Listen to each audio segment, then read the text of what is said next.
So I always thought, and I still think, that the concept of fan fiction is really rad for a lot of reasons. Not the least because of how experimental and, unconstrained fan fiction is allowed to be by virtue of not being mainstream and not being subjected to the whims of editors and publishers and current mainstream trends and all that. And I stumbled on a perfect example in fan fiction that I was reading.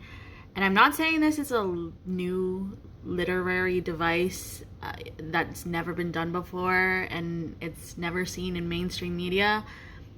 But this is the first time I've seen it done this way. I don't want to list the title or author because they didn't ask for it. And I'm just gonna show you. So the fan fiction starts pretty normal, and you can kind of see the layout here where it's like just, like normal.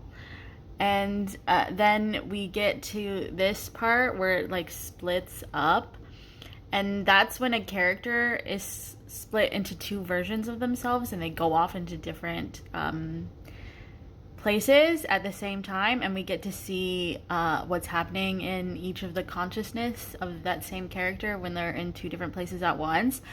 And I thought it was such a way to visually represent that moment on page.